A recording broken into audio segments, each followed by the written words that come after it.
解要整啊？呢個最值錢呢樣嘢嘅啫，都話唔好得罪龍 Sir 啦。高貴端莊喎，成熟喎。事實上後來發覺用起上嚟其實唔係咁好用。係啊，喺海運大廈簽車好犀利啊！好虛榮喎，覺得個 social status 係高兩級啊！突然間好有型喎，真係啊係。點解我對佢咁有感覺咧？就因為喂，我擁有佢嗰10年，即係我人生嘅最黃金嘅10年嚟㗎嘛。但係好可惜呢架車其實有機會，亦都會成為1換1嘅名單之一。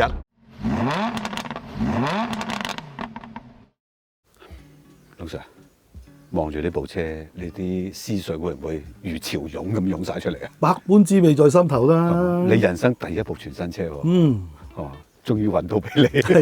多謝。不過唔係 exactly 你當年嗰款嚟嘅。像真度都係95% 以上啦。係嘛？不過好難得呢部係香港車嚟嘅。係啊，香港車行咗30年。喂，但係95% 相似度即係點啊？即係有少少地方唔一樣咯。OK，譬如話倒後鏡同車身同色咧，係呢部車當年嘅賣點嚟。係啊係啊。但係我嗰架咧係好唔好彩啊！因為我揀嗰隻銀底藍咧，同個倒後鏡嘅膠咧，大家係唔相識嘅，所以我嗰架咧係黑色嘅。有啲樣衰咁樣。我買完之後後悔啊！仲有咧？嗱，你見到呢個咧係原裝嘅13寸鋼鈴，係鋼鈴啊！我啊同大部分嘅新啲車主一樣啦，嗱聲就換14寸合金鈴啦。咁潮嘅你，交唔好咩？操控爭好遠嘅，鋼鈴重啊嘛。仲有啲唔同嘅地方咧，就係我哋揸慣新啲啊，一望就知啊。呢架係 facelift 版嚟嘅，指揮燈咧就喺呢度。咁我哋90年嗰架初版咧，個指揮燈喺呢度嚟嘅。呢度咧你都見到有一個不鏽鋼裝飾件啦。我嗰架初代新啲咧裝飾件成個欖核咁好巨型嘅。嚇咁奇怪嘅？係啊，但係裏面都好細嘅喎。係啊，但係咧初頭呃到下人嘅，人哋見到哇好勁勁咁喎！仲有一樣係仲勁，就係我好抌本啊，裝咗隻原廠嘅定風翼，係3000幾蚊。 3000幾蚊，90年代初喎。有朋友問我係咪識飛喎？即係佢擺明潤我啦。我對唔住啊，唔識飛嘅。不過咧，靚仔好多嘅。我思怡你中咗六合彩咯，唔好唔似龍 Sir 咯。唔係啊，你未見過真係有翼同冇翼係爭好遠啊個樣。咁我哋入車廂再講啊。好 ，let's go。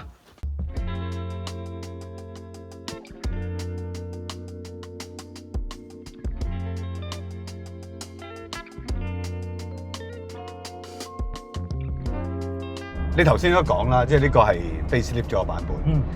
同你嗰架另外唔同嘅就係個引擎都唔同啦。你嗰架點4嚟㗎？呢架係點5嚟嘅。呢個機器咧其實係同一系列嚟嘅，佢就1.5啦，我係1.4啦。化油器咧就先進少少嘅，係一個電子化油器。咁所謂電子嘅意思就係佢喺 cold start 嘅時候個染咧，我嗰個舊款咧係用啲機械嘅方法，佢都係自動打開嘅，唔使揾人手拉風錯嘅。啲發熱片受熱就膨脹咁之類嗰啲咧，呢一架咧佢有個電索去開關個摩打去做呢一個溫度調節嘅，即係夠暖嘅時候佢會打開。咁仲有最大分別就係呢架係棍波啦。係啊係啊。咁講真我都未揸過 B13新啲棍波啊。其實我係好好奇嘅，即係當其時你買架1400啦，咁係幾多錢啊？佢嗰個報價單係88000蚊，風油軚要加錢嘅。係，我話唔要得唔得？佢話唔得㗎。得㗎。冷氣要加錢啊！即係我而家明白佢嗰啲係因為可能稅務嘅安排啦，必不可少嘅放落個車度嘅，咁啊一定要跟張單啦。其他嗰啲就當 option， 但係呢個 option 你唔可以唔要。咁啊，總之 click 夾埋咧，我加埋隻尾翼咧就12萬多啲。哇，都唔少錢喎，其實。係即係講緊係90年代初啊，即係90嘅91嗰啲。但係仍然係平過佢嘅對手。係。Civic 同埋 Corolla。嗰陣時喺屯門區買層樓要幾錢？如果你有心機去排隊嘅話，2房樓應該係60零萬咁上下咯。哇！差1/5嘅價錢，間屋嘅價錢。啊，所以有陣時我哋畢業有嚟講，咁成日都講啊，買車先定買樓先啊？你又曳買車先，買車先，真係傻啦！但係你嗰架新年係揸咗一段頗長時間嘅喎。係啊，揸咗10年。我同你 say goodbye 嘅時候係25萬公里。其實唔算好多，但係呢架得18萬公里啫，呢架30年喎。係啊，呢架車其實個米數係少嘅，所以點解你覺得個車咁健康咧？除咗車主好心機打理之外咧，更加重要原因就係佢根本就唔行得多。18萬公里30年。係咯，你隨運真係好少好少喎。擺多行。我今日揸咧都覺得呢副計係出奇地爽啊！係當然我哋唔會谷佢啦，因為真係上咗年紀嘅老人家嚟嘅。但係我都試過踩到4000、5000零轉啦，佢仲想去喎。典型嘅家庭車唔會十分快，但係你嗰陣時已經覺得好好力喎架車，你唔會投訴佢冇力咯。我嗰個 1.4 咧，當然係唔夠呢架好力啦，爭少少啦。係啊，但係齋上嚟咧，佢係自動波，係，而且佢自動波嗰個轉波嘅邏輯咧係非常之勤奮嘅，即係你輕輕踩下油門咧，佢覺得你有負荷嘅話，佢就嘣一聲同你轉落個低波度噶啦。哦，咁所以佢經常保持住個轉速係相對比較高咗啲，咁就好氣好力咁樣咯。雖然唔係話好 performance 嘅取向啦，但係佢始終穿16啊，呼吸係暢順嘅。咁你俾高少轉數佢嘅話，佢就好輕快咁跑嘅可以。係，當然你回顧翻當年嘅 Corolla、Civic 就另計啦嚇。五大天王啦，你當年嘅家庭房車 Corolla、Sunny、Civic、323。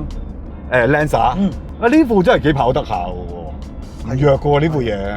今日加埋棍波，啊我唔知，我諗佢嘅波箱係 rebuild 過，因為好實淨啊，仲係。可能係佢揸得好啫，因為車主同我講個幾粒子都冇喐過，仲係原廠落地嗰個幾粒子。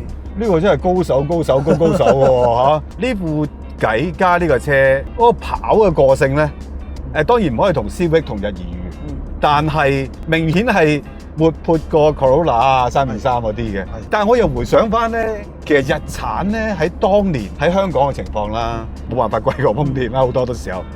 咁佢跑又跑唔夠，Honda佢啱夾咗喺中間嘅喎。日產好得意嘅，佢係一間大廠啦，品牌大廠，佢有好多好嘢嘅，尤其是偏大嗰啲車咧，佢賣得唔錯嘅喎。唯獨是Sunny呢一個級別嘅車，你話佢係咪賣得唔好咧？賣得都幾好。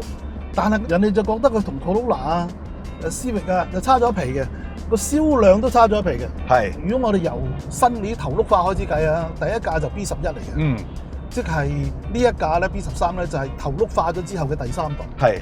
咁 B11其實係完全唔夠 Corolla賣嘅。B12咧就好少少啦，即係三角嗰隻啦。但係個量亦都唔算真多，所以後來咧就有一批攞咗嚟做的士啦。係啊。做咗的士嘅話就有利有弊嘅喎。你銷量多咗，但係又影響咗個形象唔同晒㗎啦，係啊。咁去到呢一代咧就好有趣，因為佢同 Corolla 咧佢係隔住嘅，唔係同期出嘅，永遠爭2年嘅。咁所以咧佢出嘅時候咧 ，Corolla 咧90係咧就已經出咗2年啦。咁佢就睇住嚟食，而且咧佢真係有啲心機落去做呢架車。第一有風轆啊，哇高級到咩嘢咁啊！風轆啊，架車一喐就唰一聲自動鎖咯喎。後期好多啲豐田啊、Honda啲唔抵得啊，走去裝個乜嘢將軍嗰啲啦。嗰啲裝個防盜啊。目的係咩啊？目的就係我掂下個 brake 佢同我鎖中央鎖啊。其實成個防盜咧，包括我喺大陸嗰個車都係嘅。個防盜咧裝咗之後咧，個鎖匙都抌咗嘅。我淨係要個 double 嗰下鎖車，因為係安全嚟嘅。原廠風轆嘅咁嘅細車就係咁啊。第二就係佢嗰啲冷氣出風撳掣咧，都係活嘅啫嘛。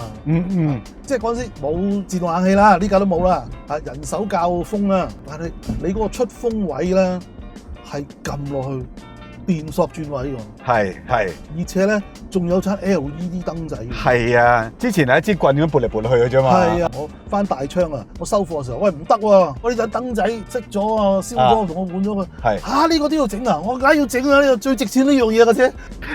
都話唔好得罪老 Sir 啦。我飲你收錢冇所謂，我唔係食霸王餐喎。不過我好記得嘅呢一代我入行冇幾耐啦，同色泵把、同色嘅倒後鏡，當然你一架唔係啦，算啦。呢啲係高級嘢嚟嘅，當年。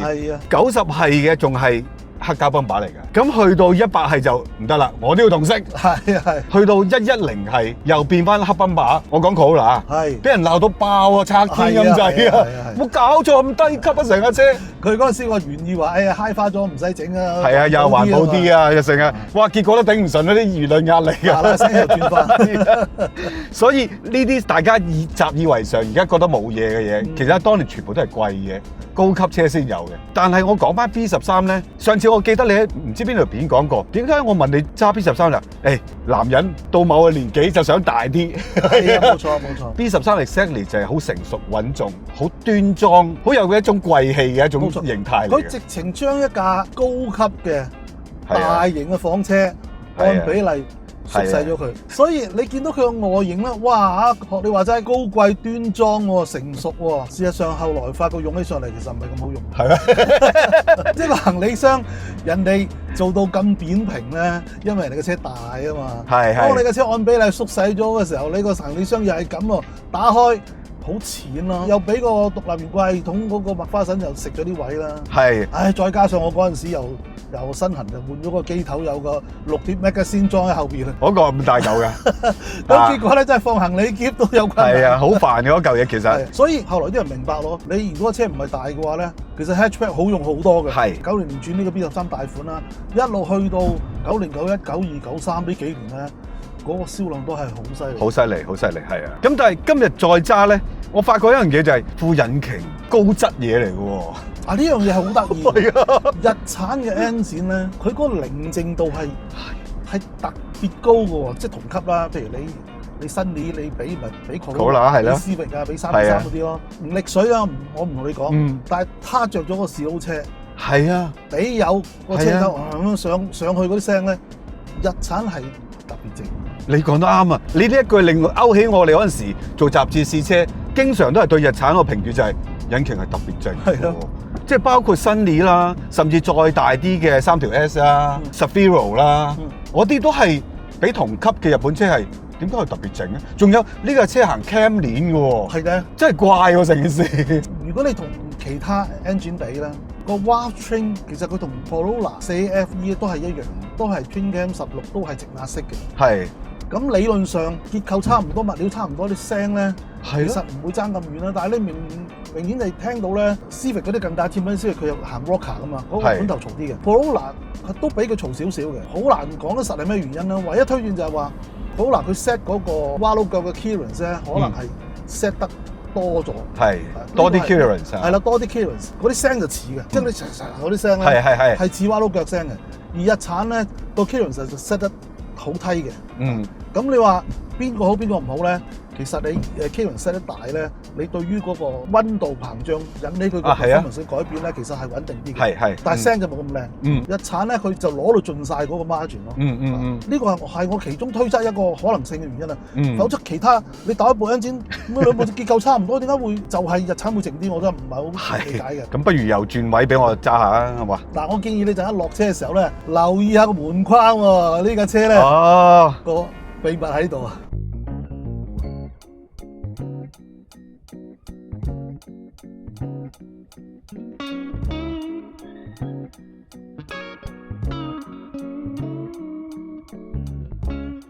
係啊，其實佢個門框係有啲特別嘅，同埋佢個門抽都有啲特別嘅。係啦，係啊，呢兩樣嘢咧就係亦都係當時嘅一個 talking point 啊！我哋講門框先啦，大部分嘅車門框咧都係直噶嘛，車頂咧係闊咗出嚟嘅，門係縮咗入去噶嘛，個門嗰個功能咧。其實係冇一個好似禪篷咁嘅功能，但係新年咧就係啱相反啦。新年咧佢個門框咧係好厚啦，同埋彎形嘅，咁咧就做咗一個好似禪篷咁樣嘅作用嘅，即係佢包住個車頂個角嘅。有咩好處嗱？首先個樣就好流麗嘅，覺得係冇咁複雜啊，咁樣三尖八角啦，好 smooth 啊，風聲都會控制得好啲啦。排水啊？排水咧就有趣啦。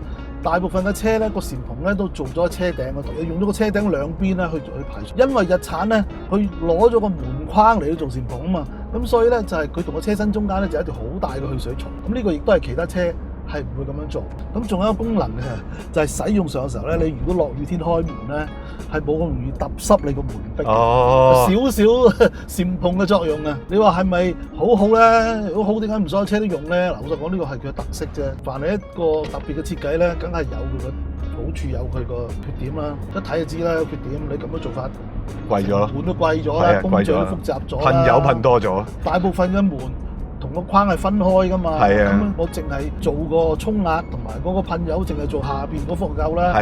你而家呢個成幅一個整體喎，咁啊成個成本就高咗啦。第二就係有啲人都擔心，我靠晒嗰條外露嘅膠嘅去水槽啦，耐咗會點樣咧？我架揸咗10年先劏啦，就話冇問題。呢架30年，咁今日冇落雨，我唔知道啦。但係睇落架車裏邊咧冇啲好異樣嘅水漬，似乎佢呢條槽咧都係洗得嘅。去到 B14都係用呢個方法嘅。咁但係一路打後咧，其他車廠都冇跟。當然每間廠個考慮咧，我相信係成本啊、生產工藝嗰個排序啊，令到嗰啲車廠係唔係咁 prefer 用呢一種設計。咁你個門抽有趣喎，你知70年代啲日本車咧，其實係學歐洲車，係即係嗰啲反手開嗰啲，係啊，類似三系嗰啲啊，係啦。70、80年代未必係有私家車，但係你搭過的士啊嘛，肯定係的士個門抽都係咁樣反手開。咁但係後嚟有啲批評就係話呢一種門抽，如果有咩事嘅時候，警察想掹你道門啊，救你都唔係咁容易喎。於是乎咧，就有一啲咧係一個通窿嘅把手啊。其實呢個咁樣嘅把手咧，亦都係好耐。即係你睇嗰啲英國車幾十年前都係咁。係啊。後來啲人嫌佢可能老土啊，或者風阻大啊，先至做一個咁樣嘅半隱蔽式嘅反手抽。係。咁新年咧就好有趣啦，佢係融合咗呢兩樣嘢嘅。第一，佢係通窿嘅，你可以咁樣去開啦，咁樣去開都得嘅。第二咧就係你睇翻佢嗰個門把喐嘅時候個機關動作咧。向上翹喎，佢都係同嗰啲半隱蔽係一樣嘅。點解會係咁？我相信係因為佢裏邊嗰個機構機關都係用半隱蔽式，因為我先係最大量、最多人用嘅。係啊！我突然間想轉嘅話，唔通嗰啲舊嘅成件 stock 抌咗佢咩？所以佢裏邊開嗰個機構咧，應該都仲係同嗰隻半隱蔽式一樣，但係佢就將個門把咧。就可以做到通窿，可以俾你實質上咁樣把持到掹到。呢一個咁樣嘅做法咧，其實唔多嘅。過渡時間就係日產有呢個設計，咁跟住其後嗰啲咧就大多數都係統一晒一個實體嘅門把，可以俾你掹到嘅。一路用咗幾十年，直至到後來嘅電動車先至有啲咁樣嘅伸縮門啊、全隱蔽式啊，呢個係。咁所以呢個門把咧係一大特色嚟嘅，新一大特色。係。咁呢架車就超過30年啦，已經。咁你嗰架就10年就已經劏咗啦。係啦，冇錯。10年劏你都唔係真係貪新忘舊喎，你真係有原因先劏咗佢。係啊，嗱，我哋頭先講咗咁多呢架車。好似有讚冇彈咁樣啦嚇，其實呢架車亦都唔係話優秀得咁交關，佢都係一架普通嘅平民之車，係有佢優點，亦都有佢嘅缺點。首先咧，佢嘅 wheelbase 係2430，咁當然係同 Corolla 嘅 AE90一樣，咁樣嘅 wheelbase 後面嗰排凳咧係真係有啲屈質嘅，即係同思域一拍落去真係完全冇得比嘅嚇。思域係異類嚟嘅，咁個車身又矮 ，wheelbase 又窄啊，其實老人家後邊上落咧。係困難，咁當然啦，你係呢個咁嘅價錢。其實係啊，你係嗰個年代係呢個價錢就係賣啲咁嘅 size，可能某一啲型號係特別多少少，但係總體都係咁上下噶啦。咁第二咧就係個耐用程度啦，日產嘅 N 展其實好襟，真係未壞過。但係其實嗰啲周邊嘢咧，就啲濕濕星星嘢都有啲嘢壞。同埋咧個車底咧生鏽呢個現象咧，一路以嚟都俾人詬病。B12、B11啊，俾人鬧得最多啦。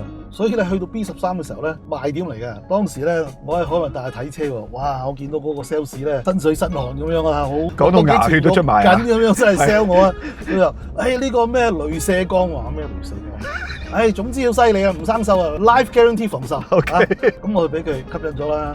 話你仔喺海運大廈簽車都好犀利啊，好虛榮喎，覺得個 social status 係高2級啊，突然間好有型喎，真係傾偈特登啊，即係吊高個嗓門，哎呀，賺幾多錢啊？咩首期幾多啊？3000就3000啦。喂，但係我見到個車尾仲有呢個貼紙喎，防鏽 lifetime 嘅 anti-rust 喎。咁我就真係跟足佢個要求，每年翻去車一次防鏽。但係唔好彩咧，就係我揸到第8年9年咧。真係穿咗窿，而家就係穿咩咧？就穿右邊尾轆個塔頂。係，我係覺得佢省胎省得好嚴重嘅時候，先至再跟下點解一陣臭味啊？啲坑渠水喺地底上啊，係，跟住裝下，哇！點解見到光啊？原來真係難喎。係啊，喂，我年翻去 check 防鏽喎，但係都難喎。佢又信守承諾嘅，同我大燒大噴咯嗰個位。係。咁啊，拉翻正晒個塔頂啊，咁樣好大工程啦。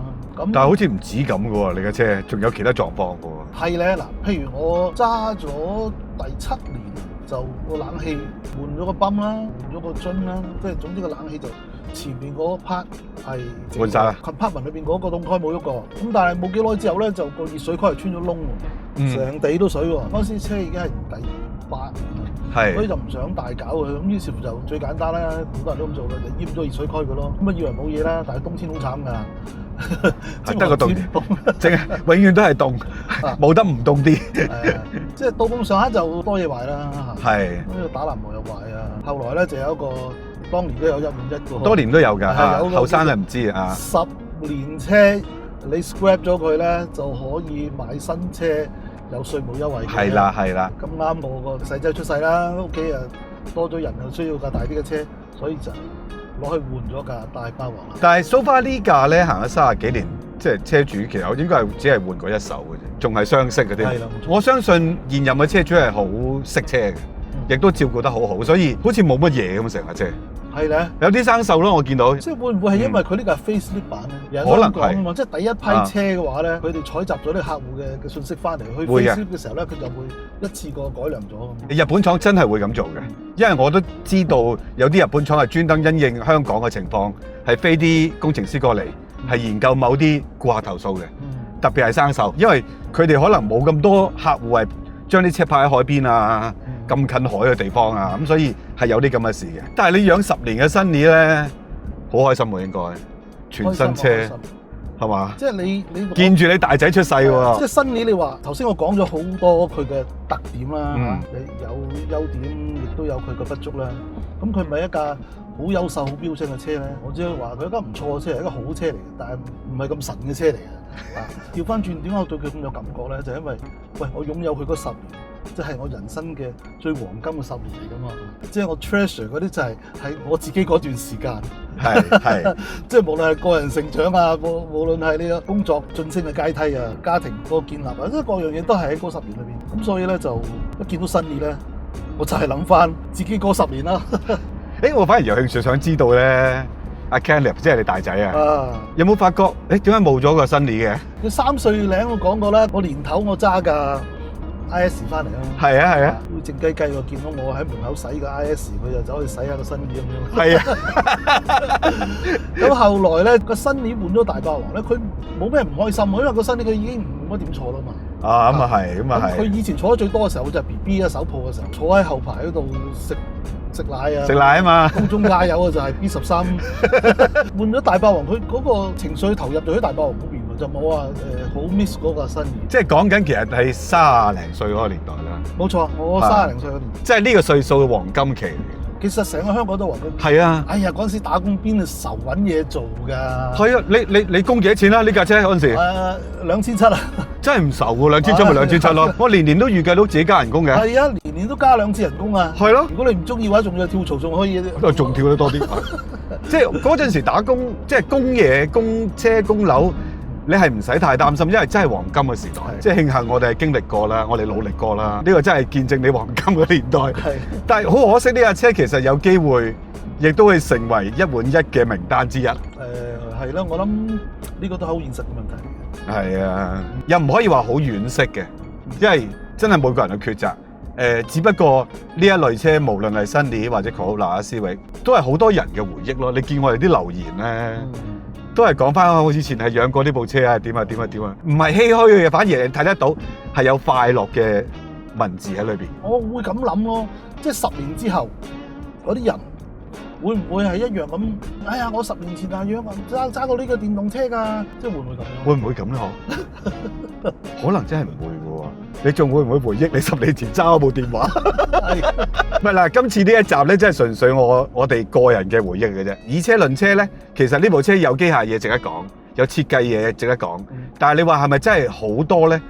並唔係嘅。好似人世間裏邊好多人勞勞碌碌嘅一個平凡人咁樣嘅。你話佢長命百歲，佢識得 keep 咯，係就可以行路落去咯。咁但係佢要消失嗰日，你都挽佢唔住嘅。都冇辦法㗎啦！大架車係陪伴過，譬如龍先生一個黃金嘅10年嘅成長。大家又不如講下啦，即係做呢啲未係好 sexy，未係好刺激，冇好多黃金歷史，冇好多工程機械嘅突破嘅車，會唔會你哋都中意睇咧？不過呢啲仲難揾，係咪？仲難揾過啲跑車係咪？咁但係我哋都會盡力試下嘅。咁大家一齊回憶一下一啲美好嘅年代，係講緊我哋美好嘅年代。咁好啦，咁今日我哋試呢一部超過30年嘅Sunny咧，就到此為止啦。咁就記得 subscribe 我哋 YouTube channel 啦，仲有 Facebook、IG， 仲有多謝我哋嘅會員啦，即係一路支持我哋。有興趣可以加入啊，撳個加入掣。OK， 喂，最後啦，最後真係最後，要你講Sunny嘅一件事係咩咧？唔准諗，即刻答。我大仔出世嘅時候咧，我喺醫院度接佢翻屋企，就係用新嘢啦。一嚿軟綿綿嘅細路係嘛，翻屋企好開心，好開心。呢段係錄俾阿 Kenneth 睇嘅，話你聽。OK，拜拜啦。